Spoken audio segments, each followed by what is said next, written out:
السلام عليكم ورحمة الله وبركاته. الحمد لله حمدا كثيرا طيبا مباركا فيه. اللهم صل وسلم على نبينا محمد وعلى آله وصحبه وسلم تسليما كثيرا. رب اشرح لي صدري ويسر لي أمري واحلل عقدة من لساني يفقه قولي.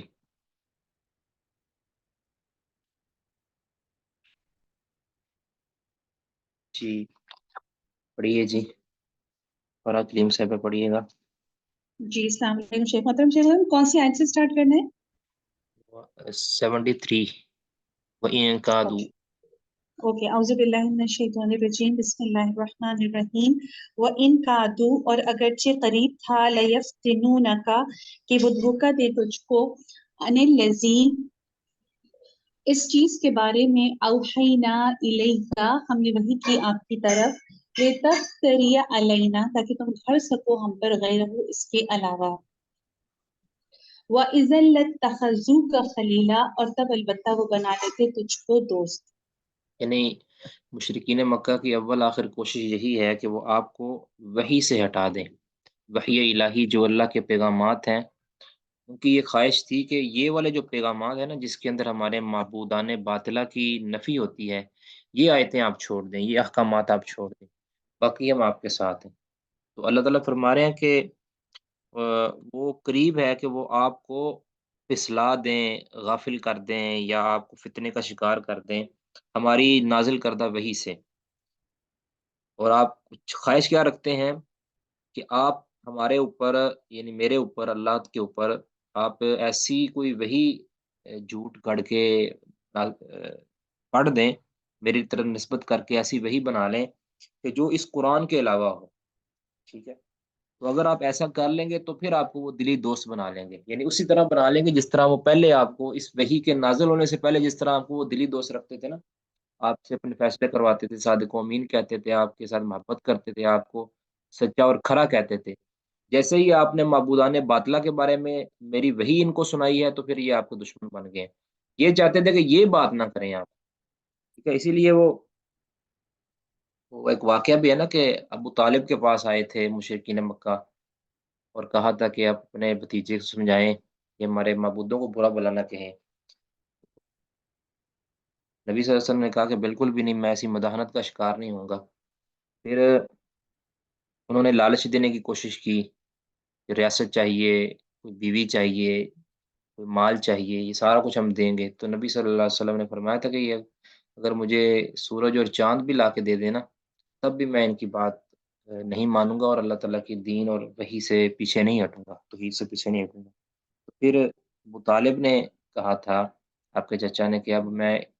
اپنے بھتیجے کا حمایتی ہوں، اب میرے ہوتے ہوئے تم اس کو نقصان نہیں پہنچا سکتے۔ جی ولولا، اور اگر نہ ہوتی بات، ان ثبتناک، کہ ہم ثابت قدم رکھتے تجھ کو، لقد کتا ترکنو، البتہ تحقیق کتا قریب تھا، ترکنو کہ تو جھک جاتا، الیہم ان کی طرف، شیئن تھوڑا سا، قلیلاً تھوڑی سی چیز۔ تھوڑا سا جھک جاتے آپ، یعنی یہ ہماری آپ کے ساتھ فضل و کرم ہے کہ ہم نے ان کے لالچوں، ان کی دھمکیوں، ان کے حملوں سے آپ کو محفوظ رکھا ہے، اور آپ کو ثابت قدم رکھا ہے، ورنہ آپ فی نفسی ہی آپ کے بس کی بات نہیں تھی۔ ممکن تھا، بالکل قریب تھا کہ آپ بھی تھوڑی بہت ان کی طرف میلان ظاہر کر دیتے۔ اس کا مطلب ہے کہ نبی صلی اللہ علیہ وسلم جو ثابت قدم رہے ہیں، یہ اللہ کا فضل ہے۔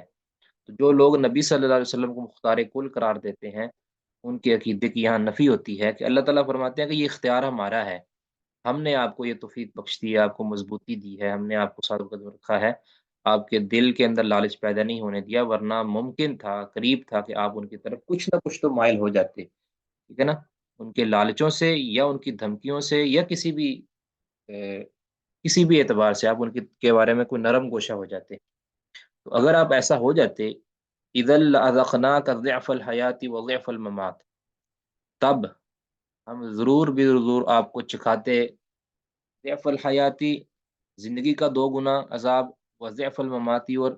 موت کا دو گنا عذاب۔ ٹھیک ہے، ضعف یہاں عذاب یہاں محذوف کر لیں آپ، زندگی اور موت کا دو گنا عذاب آپ کو لازمی چکاتے۔ اس کی وجہ یہ ہے کہ جس کا درجہ بڑا ہو نا، اگر وہ غلطی کرے تو اس کے اوپر پکڑ بھی سخت ہوتی ہے۔ تو یہ آپ کہہ لیں کہ اللہ تعالیٰ یہ پیغام دینا چاہتا ہے کہ نبی صلی اللہ علیہ وسلم کو ہم نے حمایت دی ہے، ہم نے آپ کو بچا لیا ہے۔ اگر نبی صلی اللہ علیہ وسلم ہماری وحی سے رتی برابر بھی کچھ چیز چھپا لیتے تو اللہ تعالیٰ نبی صلی اللہ علیہ وسلم کو بھی عذاب دیتے۔ چونکہ اللہ نے عذاب نہیں دیا، اللہ نے محفوظ رکھا ہے، عزت دی ہے، احترام دیا ہے، تو اس کا مطلب یہ ہے کہ وحی الہی بالکل محفوظ ہے۔ نبی صلی اللہ علیہ وسلم سرے منہ منحرف نہیں ہوئے اس وحی سے۔ تو یہ نبی صلی اللہ علیہ وسلم کی ایک فضیلت بھی ہے، اور اللہ تعالیٰ رب العزت کی طرف سے اللہ کے نبی صلی اللہ علیہ وسلم پر جو کرم اور فضل ہوا ہے یہ اس کا بیان بھی ہے۔ اور فرمایا کہ ثم لا تجد لك علینا نصیرا، پھر آپ نہ پاتے ہمارے خلاف کوئی مددگار، یعنی ہم آپ کو عذاب دیتے، دوگنا عذاب دیتے، زندگی کا بھی اور موت کا بھی، اور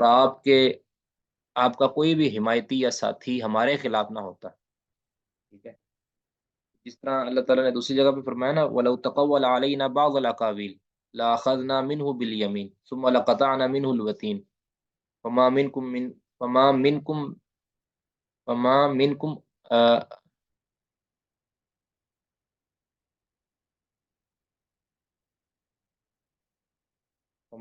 مِنْ أَحَدٍ عَنْهُ حَاجِزِينَ۔ ایک منٹ،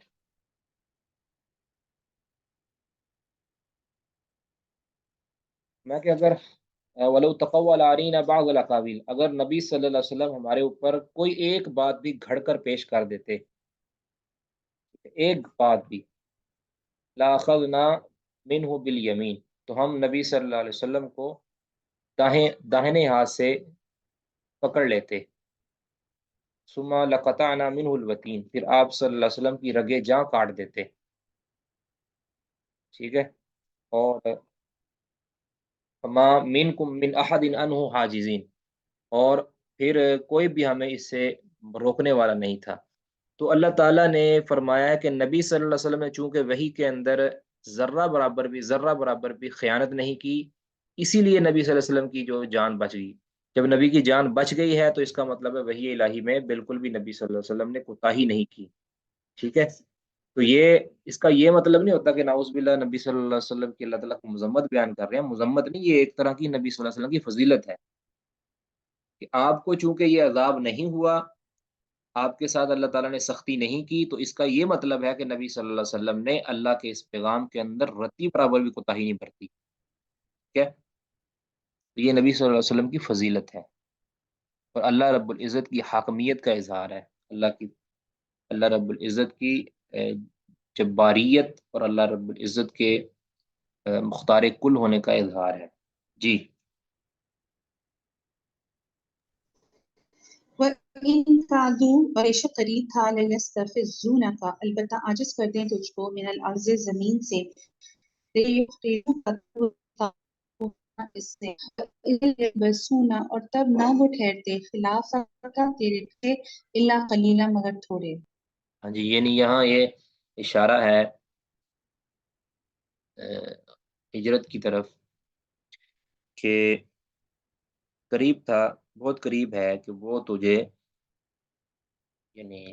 یستفزون کا لفظی معنی ہوتا ہے اکھاڑ پھینکنا، کسی کے پاؤں کو متزلزل کر دینا، یعنی اس کا رہنا دوبر کر دینا، کہ وہ تمہیں اس زمین سے، یعنی مکہ کی زمین سے وہ تجھے پھسلا دیں، اکھاڑ پھینکیں، تاکہ وہ تمہیں یہاں سے نکال دیں، ٹھیک ہے؟ یعنی آپ کے لیے وہ زندگی کو اجیرن کر دیں تاکہ نبی صلی اللہ علیہ وسلم یہاں سے نکل جائیں اور ہمارے معبودان باطلہ کی جان بخشی ہو جائے، وہ یہ چاہتے تھے، بالکل قریب تھے۔ اور اگر وہ ایسا کر لیں، اور یقیناً انہوں نے کیا بھی ہے بعد میں، یہ ابھی تو اس مکی آئے تھے نا، تو ابھی ہجرت نہیں ہوئی تھی، وَإِذًا لَا يَلْبَثُونَ خِلَافَكَ إِلَّا قَلِيلًا، تب یہ آپ کے پیچھے بہت تھوڑی دیری رہیں گے۔ تو اس کے کئی معنی ہو سکتے ہیں۔ نمبر ایک کہ آپ صلی اللہ علیہ وسلم کی وہاں سے چلے جانے کے بعد ان کو پھر کئی ایک شکستوں کا سامنا کرنا پڑے گا۔ اب نبی صلی اللہ علیہ وسلم کے جانے کے بعد، ہجرت کے بعد 2 سال بعد تو ان کی شکست فاش ہوئی ہے بدر کے میدان کے اندر، تو ان کے قدم متزلزل ہو گئے، ان کی حقیقت اور ان کی جتنی بھی تکبر تھا وہ کھل گیا۔ دوسرا فتح مکہ بھی ہے کہ ہجرت کے 8 سال کے بعد فتح مکہ ہو گیا 8 ہجری کے اندر، تو وہ یعنی ان کی جو جباریت تھی اور ان کا جو کبر تھا یا ان کی سرداری وہ زیادہ دیر نہیں رہی۔ وَإِذَا لَا يَلْبَثُونَ خِلَافَكَ إِلَّا قَلِيلًا، انہوں نے اسی دھرتی سے تمہیں نکالا ہے، نکلنے پر مجبور کیا ہے، اسی دھرتی کے اندر پھر اللہ تعالیٰ ان کو ذلت اور رسوائی کے اندر رکھے گا۔ یا یہ بھی ہو سکتا ہے کہ وہ بہت جلد اس کفر پر قائم نہیں رہیں گے، بلکہ بہت جلد وہ اسلام میں داخل ہو جائیں گے۔ تو یہ کئی بھی معنی ہو سکتے ہیں، یعنی وہ اپنے اسی کفر کے اوپر سرداری کے ساتھ وہ زیادہ دیر نہیں رہنے والا۔ جی سنت من قد، طریقہ ہے جن کو قد ارسلنا تحقیق بھیجا ہم نے، قبل کا تجھ سے پہلے، میں رسول لینا اپنے رسولوں میں سے، ولا تجدو اور نہ تو پائے گا لسنتنا ہمارے طریقے کو تحویلا بدلنے والا۔ یعنی یہی طریقہ ہمارا پہلے بھی رہا ہے کہ اگر کسی پہلے اور اس امت کے ساتھ طریقے میں تھوڑا سا فرق بس ہوا ہے۔ پہلی امتوں کے ساتھ کیا ہوتا تھا کہ اگر کوئی کسی نبی کو اور اس کی سچی امت کو اس کی مشرک امت نکلنے پر مجبور کر دیں تو پیچھے والی جو بستی وہ تیس نیس اللہ تعالیٰ کر دیتا تھا، اس کو عذاب کا شکار کر دیتا، اس کا ہستی سے صفائی ہستی سے اس کا نام و نشان مٹا دیتا۔ لیکن نبی صلی اللہ علیہ وسلم کی امت کے ساتھ ایسا نہیں ہوا، بلکہ ان کو کچھ پریشانیاں تو لاحق ہوئی ہیں، ان کو شکست تو ہوئی ہے، لیکن ان کو عمومی عذاب کا شکار نہیں کیا گیا، کیونکہ اللہ تعالیٰ کو علم تھا کہ اسی بستی سے جو کہ مکہ کے اندر خانہ کعبہ بھی ہے، اللہ کا گھر ہے، کل کو اس نے آباد ہونا تھا، اسلام کا قلعہ بننا تھا،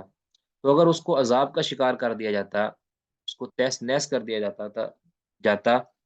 تو یہ اسلامی شعار کے خلاف تھا، یا اللہ تعالیٰ کو علم تھا کہ یہ لوگ، اب دیکھیں نا مکہ کے اندر رہنے والے تقریباً سبھی لوگوں نے اسلام قبول کر لیا تھا، تو عذاب تو اللہ تعالیٰ ان کو دیتا تھا نا جس کی فطرت مسخ ہو چکی ہو اور ان کو ان کے اسلام لانے کی کوئی امید باقی نہ رہی ہو، تو ان کی امید باقی تھی، اللہ کو علم تھا، اس وجہ سے اللہ تعالیٰ نے ان کو بچا لیا اور ان کو اس طرح عذاب نہیں دیا۔ جی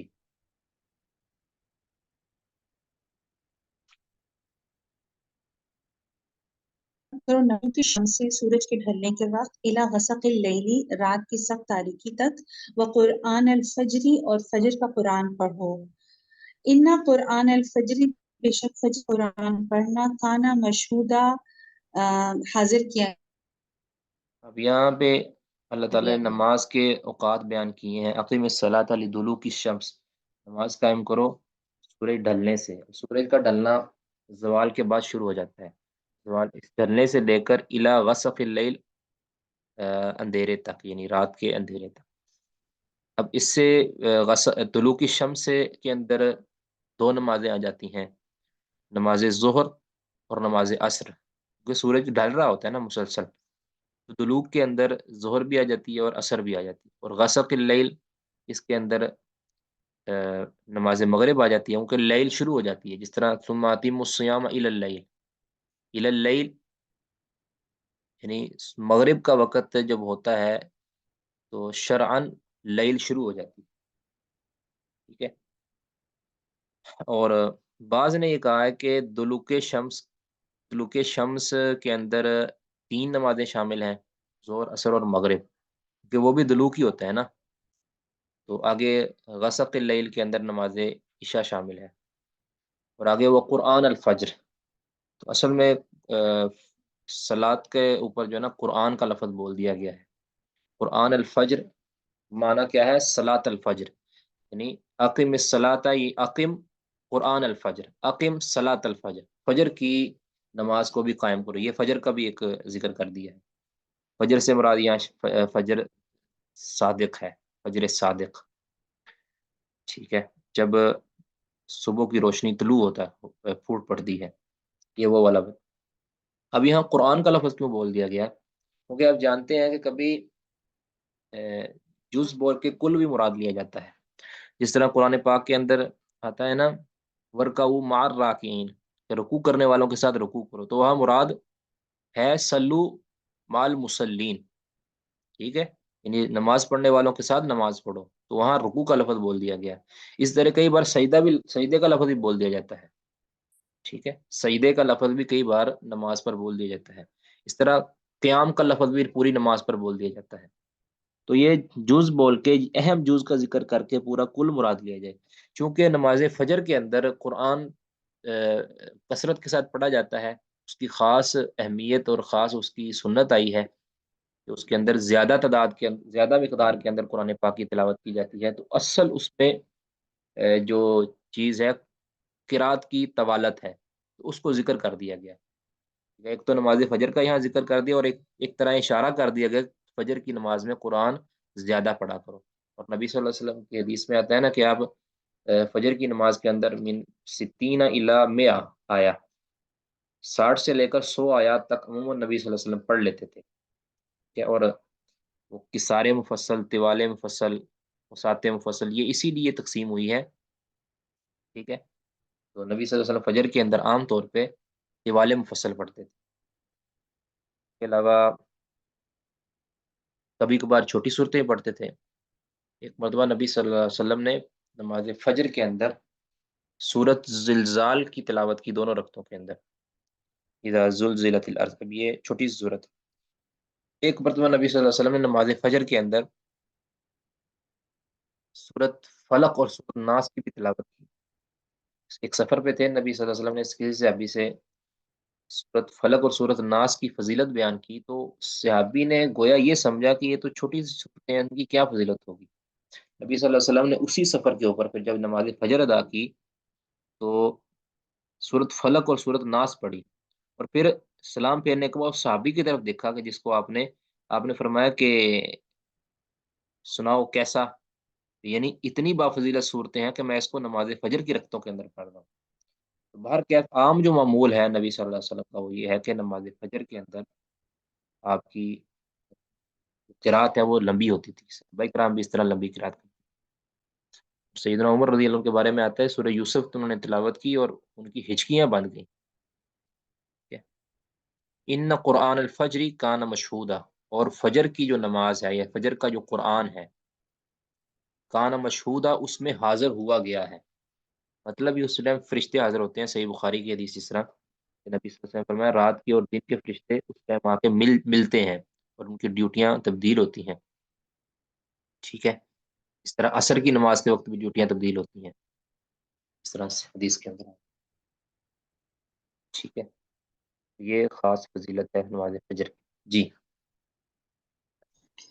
ومن اللیلی، اور رات میں سے، فتہجد بہی، بس تہجد پڑھو اس میں، نافلۃ لک، نفل یعنی زائد ہے آپ کے لیے، ایسا امید ہے، ایب اسکا، یہ کہ پہنچا دے تجھ کو، رب کا، رب تیرا، مقام محمود، مقام محمود پر۔ یعنی رات کے ایک حصے کے اندر آپ تہجد ادا کریں، یہ آپ کے لیے زائد ہے۔ بعض کہتے ہیں کہ نماز تہجد نبی صلی اللہ علیہ وسلم کے لیے پہلے فرض تھی، ٹھیک ہے، لیکن یہ بات قرینِ ثواب نہیں ہے۔ درست تو یہ تھا کہ نبی صلی اللہ علیہ وسلم کے لیے بھی نماز فجر وہ نفل ہی تھی۔ یہاں پھر اللہ تعالیٰ نے کیوں کہا کہ نافلۃ لک، تو چونکہ پیچھے ذکر نبی صلی اللہ علیہ وسلم کا یہ آ رہا ہے سارا، اقیم الصلاۃ، قرآن الفجر، یہ ساری مخاطب نبی صلی اللہ علیہ وسلم ہے اور مراد پوری امت ہے۔ تو اس طرح اقیم الصلاۃ علیہ دلوک الشمس، یہ بھی نبی صلی اللہ علیہ وسلم کو بھی حکم ہے اور امت کو بھی حکم ہے۔ اسی طرح نافلۃ لک و تہجد بھی، یہ بھی آپ کو بھی حکم ہے، یعنی یہ حکم اختیاری ہے نا، نافلۃ لک یہ آپ کے لیے ایک زائد نماز ہے، ٹھیک ہے، یعنی آپ کی امت کے لیے بھی ہوا عسیٰ ان یبعثک ربک مقام محمود۔ اب یہ والا جو حکم ہے یا یہ والا جو ایک فضیلت ہے، یہ صرف نبی صلی اللہ علیہ وسلم کو، جس طرح کی حدیث کے اندر آ گیا فإنہ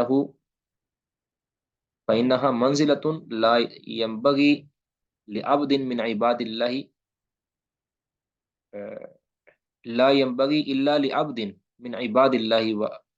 و یہ ایک ہی بندے کے لائق ہے یہ مقام، یہ منزلت۔ اور آپ نے فرمایا کہ میں امید رکھتا ہوں ان اکون انا ہوا، کہ وہ ایک بندہ میں ہی ہوں گا، یہ صحیح بخاری کی حدیث ہے۔ اور حدیث اس میں بھی آتا ہے کہ اذان کے بعد جو اللہم رب هذه الدعوة التامة والصلاة القائمة آتی محمدا الوسیلة والفضیلہ وبعث مقام محمودا الذی وعدتہ، یہ جو پڑھتا ہے اور پھر میرے لیے یہ وسیلے کا سوال کرتا ہے، یعنی اس دعا کے اندر حلت لہو شفاعت، اس کے لیے میری شفاعت حلال ہو جاتی ہے، ٹھیک ہے جی۔ وقل ربی ادخلنی مدخل صدق واخرجنی مخرج صدق واجعل لی من لدنک سلطانا نصیرا، اور کہہ دیجئے ربی، اے میرے ربی نے یہ دعا مانگی ہے کہ ادخلنی مدخل صدق، کہ مجھے داخل کر، مدخل صدق اچھا داخل کرنے، اچھا داخل کرنا، سچا داخل کرنا، واخرجنی مخرج صدق، اور مجھے نکال، سچا نکالنا، ٹھیک ہے۔ یہاں وجعل لی من لدنک سلطانا نصیرا، اور میرے لیے بنا دے اپنی طرف سے سلطانا نصیرا، ایک سلطہ، ایک غلبہ، نصیرہ مدد کیا ہوا۔ اب یہ نبی صلی اللہ علیہ وسلم پر آیت اس وقت اتری تھی جب آپ کو ہجرت کا حکم ہوا، تو اسی نکلنے کا، مکہ سے نکلتے وقت آپ صلی اللہ علیہ وسلم یہ دعا کر رہے تھے کہ اللہ مجھے، اب میں آگے داخل ہونے والا ہوں مدینہ کے اندر، مدینہ میں جانے والا ہوں، تو میرا یہ جانا سچا کر دے، مدخلا صدق، سچا داخل کرنا کر دے، اور میرا جو نکلنا ہے مکہ سے یہ بھی سچا کر دے، ٹھیک ہے، یعنی یہ میرے لیے باعث خیر، باعث رحمت، باعث عزت کر دے، ٹھیک ہے۔ تو یہ مخرج صدق، یہ عام طور پہ اگر آپ کوئی مکان چینج کر رہے ہیں تب آپ یہ دعا کریں، کوئی جاب چینج کر رہے ہیں تب یہ دعا کریں، کہیں آپ کا ٹرانسفر ہو رہا ہے وہ آپ چینج کریں، وہ آپ دعا کریں، تو یہ بہترین ہے یہ دعا۔ اور ربی ادخلنی مدخل صدق، انشاءاللہ اللہ تعالیٰ رحمت فرمائے گا۔ وجعل لی من لدنک سلطانا نصیرا، اور میرے لیے اپنی طرف سے ایک مدد کیا ہوا غلبہ عطا فرما دے، یعنی میں یہاں سے نکل رہا ہوں، آگے جا کے مدینہ میں آباد ہونے والا ہوں، کہ یثرب میں آباد ہونے والا ہوں، وہاں مجھے ایک بہترین سلطہ عطا فرما دے، یعنی وہاں میری حکومت، میرا غلبہ، میری قوت، مجھے وہاں پہ اپنا ایک اختیار وہ عطا فرما دے، تاکہ میں دوسروں پر، دوسروں سے یعنی کہہ لیں صحیح ڈیل کر سکوں، برابری پر ڈیل کر سکوں۔ تو نبی صلی اللہ علیہ وسلم کو اللہ تعالیٰ نے پھر ویسا ہی دیا، جی۔ وقل جاء الحق، اور کہہ دیجئے آ گیا حق، وزہق الباطل، اور زائل ہو گیا باطل، ان الباطل کان زہوقا، بے شک باطل ہے زائل ہونے والا۔ اچھا، یہ زہق الباطل جو ہے نا، یہ زہوق ہوتا ہے نا، ایک تو ہوتا ہے ذہب الباطل، باطل چلا گیا، ایک ہوتا ہے زہق الباطل، اس میں تھوڑا سا فرق ہے۔ ذہبہ کے اندر ہوتا ہے کوئی بندہ جاتا ہے یا کوئی بھی چیز جاتی ہے تو اس کے دوبارہ آنے کی امید ہوتی ہے،